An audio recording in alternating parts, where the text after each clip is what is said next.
Ophelia is obsessed with fairy tales, and she's always reading books and everything. Ophelia wanders off one night following this kind of insect thing, fairy insect, whatever it happens to be, and finds a labyrinth. And at the center, this Pan figure, this kind of goat man figure in the center, says, "Oh my goodness, you're the princess that we've lost all this time ago. We've been here on Earth looking for you, and finally we found you. We'd like you to come back to your true home, but we want to make sure that you're ready. And so here we have these quests for you." And so she goes through a series of quests, and at the end of the movie, she's shot. She dies in the middle of the labyrinth, or she returns to her home with the king and queen, and she is the princess, and she's restored to her throne. This is almost an exact retelling of the Hymn of the Pearl, which is just. I love the movie. I love it because it's a good movie, but I also love it for the Hymn of the Pearl references. It's fabulous. But anybody else want to add anything about that? And as we talk about the fallen and the lost princess and being returned to her home, of course, those of you who are Kabbalistically inclined will look towards the Yahweh, Vahe, and the royal parents and the prince and the princess, and Sophia Akhmoth being Malkuth. And Sporks. And it's a story of ascending through the middle pillar, tree of life, and the dynamism inherent in the name of God. Mm-hmm. Sandy? Yeah, I was just going to say, I just thought of another movie that might have this kind of themes like you were talking about. It's called Coraline. Oh, I haven't seen that yet. Yeah, good. Yeah. It's a stop motion animation. Cartoon for kids, but like you said before with Pam's Labyrinth, I think it's too dark for children. For folks who Very have, dark. if you have ideas, send them to us, because part of what we're doing with this discussion also is launching the idea or exploring the idea of how to do a Gnostic movie night. Yeah. There are licensing problems with doing it, especially now that we're an incorporation, and corporations are people too, according to some folks. But we're working on how to do that. So write them down and make sure we have a list. It's not as hard as you think. Okay. We'll see if we can reach our legal staff. Okay, great. Let's move on. Another movie from the 30s. Okay. Snow White. Yeah. Or Show White. Snow White. So typing is hard. Yeah. So the story begins, of course, with the heart of the story begins with a princess who's in exile from the palace, from the kingdom. She's exiled into the world of matter, chaos, the wilderness, right? So you have the princess exile story. You have the dualism of the two worlds, the kingdom, the palace, and this deep dark forest. One of the interesting things about the movie is if we think about the way that the classical Gnostics and their contemporaries were very interested in the relationship of man or of humanity and the fates, and being trapped by fate, and gnosis was something that liberated you from being controlled by fate. And the Gospel of Philip and others talk about how somebody who's attained the bridal chamber is no longer ruled by economic powers. So the relationship of, and there are even references in some of the Gnostic texts, for instance, to how if somebody's been liberated by the bridal chamber or the ascension, that astrology no longer works for them. Yeah.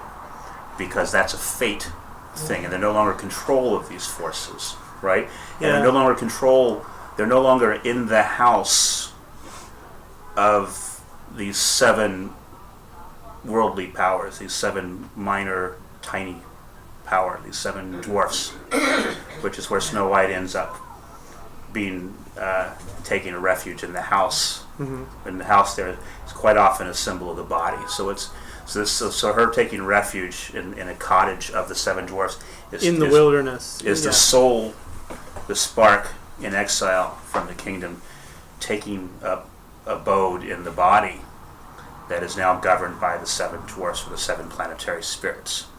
To the ancients, of course, there were 7.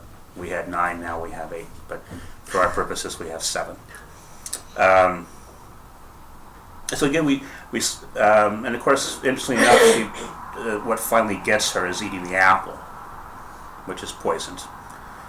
And then, just like many of the Gnostic stories, she's saved by a Redeemer Prince, the descent of the Soter, who is a redeeming figure, and they are reunited and enter into wedlock, which is the bridal chamber. Very Valentinian. And again, we could also talk about the name of God here, the Yod Hey, and the role of the prince descending to rescue the princess in Malkuth. Right. Again, it's another Hymn of the Pearl story, where in this case it's a prince, but in the Hymn of the Pearl it's an eagle who descends to bring the message of liberation. And so, I mean, I don't necessarily. Well, maybe we can do commentary on the whole subject at the end, but I don't think that these storytellers are necessarily Gnostics. Yeah. They're not saying, I'd really like to write a story with a Gnostic myth in it. I just think that these things are such universal human stories that we all feel the alienation, and we all feel like sometimes that this world is less real, and that we yearn to be a prince again or a princess in the kingdom. And so these kinds of things are universal, and I think that's why Gnosticism is so important, but that's just me. Yeah. Anybody else Snow White? Anybody want to sing a song? No? Okay. Did anybody else see Gnosticism in Snow White besides me? Yeah, I mean, that was a new one on me, too. Now you explained it. Yeah, no, it was fantastic. Well, Janet Lee, in one of her rewritten fairy tales, makes it definitely expressly Christological. Mm-hmm. Yes, that's true. That's a good one. Okay. Well, right, and the Redeemer figure would certainly be a Christ figure. And the quote, evil queen and her patron is a more ambiguous feature. It's sort of the Calipodic, maybe. Yeah, I mean, I don't think all these films don't have exactly a one-on-one. This is the demiurge. This is that figure, but they all, as Father said, they hit several of those they points. They point to this impulse that keeps recurring. Yeah. And with some very specific references, and it doesn't mean there's a worldwide Gnostic conspiracy. Why not? Yeah, I know, right? It just means that Sophia continues to manifest and to call, and that breaks through in different ways. It breaks through in the sacrament when we celebrate and the anamnesis of Christ. It breaks through in art and poetry and music and dance and community and in many other ways. Mm-hmm. All right, and this next one you haven't seen, but Dark City.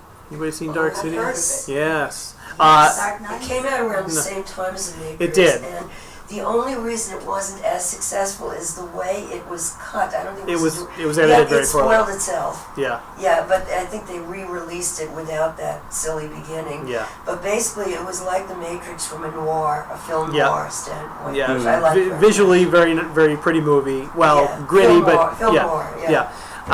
Yeah. So the story starts off with a guy who wakes up in a bathtub and he doesn't know what happened. He has amnesia. But he finds a dead hooker in the bedroom, which you do now and then. But it's a murder mystery kind of thing. So he has to figure out who the murderer is before the cops find him and arrest him. But all the while, they're living in this artificial world. And there are these little clues that things aren't exactly right. What is actually happening is that there are these aliens called the Strangers who control this world. And it's not a very big world. It's just kind of like a little floating city. It's about the size of a city. And it's floating in space. Spoilers. And what happens is the aliens have the ability through their minds to reshape reality to whatever they want. So they're experimenting on these people. They're trying to learn from these people. I think they're trying to learn how to have emotions, I believe, is what the actual plot of the thing is. That's not important. But Kiefer Sutherland plays their human henchman, and he's quite good in it. And he has he's sympathetic towards the characters that he's been manipulating. Yeah. And so he kind of plays that role of the revelatory figure. He turns in the end. Yeah. So he's the one who tells this guy things aren't exactly right, points him in the right direction, and through that knowledge, through that awareness, that understanding of what's happening to the real world, what the real world is like, or what the fake world is like, the protagonist realizes that he also has the ability to reshape reality, and to do that using the same powers that the aliens have, although he turns it against them. And he becomes the ruler of this world. He becomes the god. He becomes Theosis. So, if there's a tagline to walk away with today, it'll come from our next movie, and that is Meatloaf as the sacred androgyne. And of course, we're talking about Fight Club. If folks seen Fight Club, I believe it or not, I've never seen it. Yeah. You know, everyone else has. well, there are a lot of interesting things in Fight Club. Not the least of which. But of course, one of the characters there, or one of the important characters who eventually is sacrificed, is the character played by Meatloaf. And if you remember, because he was a juicer, he had developed large breasts. Also, in the movie, they're referred to as, excuse my French, bitch tits. And there's an explicit religious reference to them as the sort of the Divine Mother when Cornelius, or the main character, says, that they were huge, the way you would think of as gods as being huge, and that he takes comfort hugging right there between his giant, between Meatloaf. So Meatloaf as the sacred androgyne. Yeah. Yeah. Wow. That's a bit more of a stretch, but I know you've been wanting to say that for 24 hours. No, but okay. So Fight Club is a little. We were on the fence about whether to include Fight Club or not. We ended up including it because there are some things that you can point to and say that they could be arguably Gnostic. So I think more Manichaean specifically. Well, but one of the themes that does run through it is the sort of the androgynous thing, and even from like a Valentinian perspective, for instance, they believe that the fall took place when Adam and Eve were separated. That when they were together, there was no death, and so they look. One of the metaphors they would use for the fall is the creation of Eve and that separation, and that's why throughout their stories, their cosmology is always divine pairs. And their salvation story is a divine pair. It's the bridal chamber being reunited with the angel. So there is the idea in Fight Club of uniting with your divine twin and sort of a masculine-feminine pair. It's just in this case, the masculine is Brad Pitt and the feminine is Edward Norton. Yep. Who are IKEA boy. Yeah. It's an interesting take on it. So, if you haven't seen Fight Club, the character who is unnamed in the movie, but people call him Jack, he is, he goes about his daily life. He has a job he doesn't like. He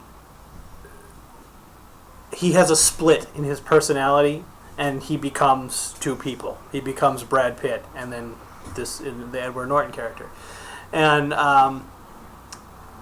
through this, he comes to realize, that there's another part of him that is kind of the polar opposite, and of what, all the things that he's not in his daily life, that he's created and split off. And then they create this Fight Club, which says a lot of interesting things about the world, but at the end of the movie, by reuniting with those two parts of his personality, causes him to have that revelation of the way the world really is. And what is it he says when he puts the gun in his mouth and kills himself? He says, "My eyes are open." Yeah, Right? My eyes are open. And then Brad Pitt at one point says, "You have to consider the possibility that God doesn't like you." In fact, he probably hates you. In fact, he probably hates you, which is Right. a reference to the demiurge. Right, and elsewhere refers to God's unwanted children. Yeah. It was Sandy. She waved her hand first. I've been through the course of this conversation trying to think of what distinguishes sort of Gnostic dual realities as opposed to just every dream. You know what I mean? Yeah. Like, just to throw it out there, like, is Alice in Wonderland, Peter Pan, like, there's other things. And one of the things, in my mind, thinking over the issue, that distinguishes it is this struggle. The struggle to get past the false reality. That it's a journey and a search as opposed to, oh, I just had this really wacky dream and woke up from it sort of spontaneously. A hookah smoking caterpillar. Right. Well, but in Fight Club, I think especially, there's that, Edward Norton's character works really hard to figure it out. And again, it's this idea of sort of having the clues, and are you going to pursue them? Right. Or are you just going to continue? Right. Are you going to like sort of confront these really difficult pieces of information to put together? And in that sense, I don't know if you guys have seen it, but Memento. I've seen it, and I mean, I'm just saying again, like kind of thinking in some ways, what is or isn't a Gnostic movie? In that in Memento, what happens is there's a man who has sort of amnesia, but the whole movie is him trying to piece together like a chain of events, and in that sense has the struggle of like sort of having a certain reality that is sort of an incomplete or false reality, and then having to work really hard and struggle and go through a process to sort of get to some sort of larger knowledge. And in that movie, literally an unforgetting. And at the end of the movie, the world is destroyed, or at least in a symbolic way. At the end of Fight Club, we're standing there watching these buildings being destroyed, and that that points again to a lot of the Gnostic scriptures that talk about the one who's awakened. For them, the pleroma has ceased to rule over them. The powers have ceased to rule over them. There was an eschatology for the Gnostics, but a lot of times it was an imminent eschatology, the end of the world. Eschatology means the study of what's going to happen at the end of the world. But for a lot of the Gnostics, they would personalize that, and they would talk about the end of the world being what happens at Fight Club, where the old your eyes are open and the old is destroyed, and you wake up into the new. As St. Michael Stipe says, it's the end of the world as we know it, and I feel fine. Same. Yeah, I was thinking also it could be Dune could be sort of that kind of message, because I don't know if anyone has seen that movie. I think somebody's seen Dune. Yeah. There was one line. Which one? There was one line in the movie that kind of reminds me of what you were saying earlier, that I even forgot the The character's sleeper name. is awakened. Yeah, the sleeper is awakened. That was my favorite line. Yeah. It was Paul Atreides, Yeah. when he was realizing he was the Kwisatz Haderach. Exactly. Yeah. Right, what he said. All right, then we kind of lumped a couple of movies in here, which We're not going to talk about Meatloaf anymore. we're done with Meatloaf. I think we covered Right. the sacred androgyne. A couple of movies that we felt were worth mentioning because they had themes of the fake reality, the false reality. Existence, have you seen it? No. What was that? I think it's probably best if you didn't. Existence, It's That bad? it's not very good. it's I didn't like it, but it's really interesting in conception if you can sit through it to the end. But Yeah. it's folks who are playing a virtual reality game. It's a serious virtual reality in the sense that you would think you were in an actual reality. which in fact they do. And then when they come out of it towards the end, you're left with the question of maybe they weren't really playing a game, but they were playing a game in which they were playing a game. And so you have now multiple levels of possible false realities. Right. It's getting like Inception. Very Phil K. Dick in its feel. Yeah. It came out at about the same time as The Matrix. A little after, I think. I think 97. Okay. I think it was 97. Anyway, And it's got Jude Law in it. And Christopher Eccleston before Doctor Who. Right. Yeah. I relate everything to Doctor Who, but yeah. Yeah, there was a movie with Arnold Schwarzenegger. I'm trying to remember. Well, we'll get to that. Total Recall, yeah. Oh, yeah. Total Recall. Yeah, Philip K. Dick. we'll get to that. The 13th Floor. Anybody seen that one? That's actually a pretty good movie, I think. It's got Vincent D'Onofrio, some other guy. I forget the main character's name. I didn't see it. No, so it was a pretty good movie. It's another one of these virtual reality game within a game kind of things. Only worth mentioning for that. Nothing else really stands out to me anyway as overtly Gnostic, but certainly has those elements of struggling to find what the true reality is. And then 12 Monkeys. I'm sure some of you have seen 12 Monkeys. Yes, I heard. Terry Gilliam, as a writer and a director, often deals with themes kind of similar to this, where what is real, what isn't. It's why can I never remember the bald guy's name? Bruce Willis. Bruce Willis, thank you. I don't know. So Bruce Willis is a convict in the future, where humanity lives underground because there has been some kind of devastating virus that allows life on the surface or makes life on the surface impossible. So he volunteers in order to commute his sentence to go back in time and see if he can figure out where the source of the virus came from and how to stop it. But as he goes back in time, they capture him right away and figure that he's crazy, so he gets treated by a psychiatrist who ends up kind of believing that he is from the future. And it's kind of a wacky movie, and you don't know which reality is real, and he goes back and forth, and Brad Pitt is also in it. And Brad Pitt plays a great character in it. And then it also brings up questions of determinism and fate versus free will in that particular movie. Because the things, it's not so far in the future. Bruce Willis was alive in the time period that he gets sent back to. He was a child. So there are things that he remembers from when he was a child, but now he's an adult in that same time period. And so it brings up the question, is there anything that actually can be done to change the fates? Can you change your own fate? And that's not specifically Gnostic either, but... Well, it has a lot of resonance. I mean, there are lots of explicit references in Gnosticism to... I mean, there's the one that we were looking at where Jesus breaks the zodiac. Yeah, from Pistis Sophia, in Pistis Sophia, where Jesus takes the wheel of the zodiac and spins it this way 6 months, and then spins it the other way 6 months, and it's an image of destroying breaking the power the hold of the fates, of breaking fate and breaking the hold of fate for the individual. Yeah. Anything else on any of those movies? 12 Monkeys? Okay. Brad, you got actually, no, not Brad, you got Bruce Willis, you got me doing I know, yeah, sorry. The child Bruce Willis, since we're getting spoilers, witnesses the adult Bruce Willis die. Yeah. Oh, wow. Yeah. And then remembers towards the end, he's like, oh, I remember being here now, and I remember seeing this guy die, and oh my god, that was me. It's kind of crazy. Time travel paradox. Yeah. Terry Gilliam I love Terry Gilliam's movies. And, Brazil? Brazil, yeah. Brazil. Yeah. I love that. That was Wasn't nice. a paradox. Yeah. He lived in Yeah. There was one more I thought of, Jacob's Ladder. Oh yes, Yeah. Haven't yes, seen- very much.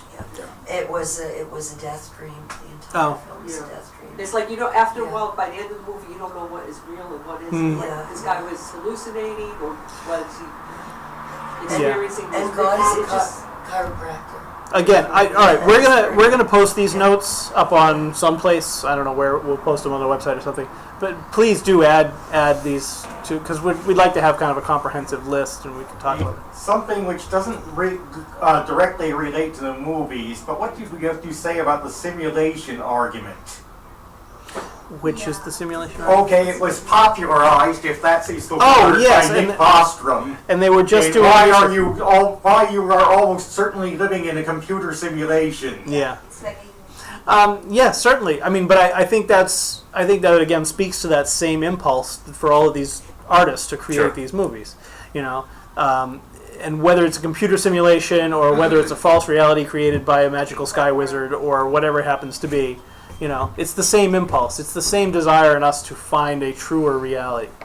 Okay, and relating it in Star Wars on Trial, one of the defense witnesses argues that Lucas was trying to blow the gap by depicting the Jedis who really get their powers by exploiting the bugs in their simulation, thereby enabling us to figure out that we're in a simulation. Are you talking about the prequels? Because I don't remember there being any prequels to. No, there were no prequels. So, let's go. Yeah. Okay. So then we have a couple of honorable mentions here. Hedwig and the Angry Inch. Anybody seen that one? Must I? No, you don't have to. We have a friend who's a Gnostic priest who watches it on a certain day every year. Yeah, watches it with his parish. It's an interesting, and they did a fundraiser when I was doing my book. They had a Hedwig and the Angry Inch, and they raised some money. Oh, that's right. Yeah. Anyway, it's without getting into too much detail because we're already running a bit long. It has a lot of androgyny in it. Some gender bending stuff that you see in movies, but there's a desire by the main character to reunite with her divine twin, and that through that unification she will feel whole again. The character is called Tommy Gnosis in the movie, so honorable mention. Another honorable mention, Pleasantville. Anybody seen yes, that? Yes. Was it Tobey Maguire? Tobey Maguire and Reese Witherspoon. They go into 1950s world. It's all black and white, Right. and as it becomes more close to reality. Well, and again, it's an overcoming of the falseness of the world by rebelling against the laws of the world. It's very Sethian in feel, and Sethian in the way that the Sethians were interpreted by the heresiologist, where the idea being that the demiurge, the false god, was all about restrictions and law, and that Gnosis was somehow connected to rebelling against that. I don't know if that was actually the position of any Sethian groups, but there were guys like Irenaeus who certainly thought that there was, and there were people. And so that has sort of that feel to it. Yeah, it was sort of rebelling against the man was, the way to Gnosis and liberation. Right, and again, in that sense, that knowledge is liberating. Yeah. Knowledge of something beyond their world. So, honorable mention there also. One of your favorites, Groundhog Day. Groundhog Day. Right. And when you first mentioned Groundhog Day to me, I'm like, you're crazy. But he kind of talked me into it. Got to talk everybody into it. Well, there are interesting things in Groundhog Day. Whether any of these movies is Gnostic is always depending on the way we put our definitions. But you've got twin forecasters named Phil Collins and Puxatawny Phil. Phil Connors. Phil Connors. Phil Collins was in the band with the stuff. That's right. That's a demiurgic figure, to be sure, but who replaces the authentic God, Peter Gabriel. But that's all. That's for Gnosis and movie and music, which is another discussion. But you have this sense, and this is also a very Buddhist idea. But you find this also in the Gnostics, the idea of recurrence and sameness, and there are hints at reincarnation. And if not reincarnation, the fact that it's just the same old stuff every day until you're liberated out of this. And one of the interesting concepts in early Christianity was that Sunday, which is the day that we go to Mass and experience anamnesis, which is the loss of forgetfulness. Sunday is not the seventh day of the week. Nor is it the first day of the week. It's the eighth day of the week, because it is a day of a different kind of character. You break out of the 1 through 7, and you enter into the 8, which is a whole new order of a kind of day. And this is what happens to Phil Collins. Phil Connors in the Groundhog Day is that he escapes from this cycle. And he does everything he can to exploit, to escape, through his ego and his materialism. Worldly things, and finds ways to pick up women. And it's only when he surrenders to being who he is, to authenticity, true self-knowledge, and there's almost at the same time there's a desire to escape, but by the end there's almost a letting go that I'm going to be here fully and authentically and compassionately. That then he wakes up into the new day, which is of course the 8th day of anamnesis. It's the new day of the kingdom. My hard drive is about to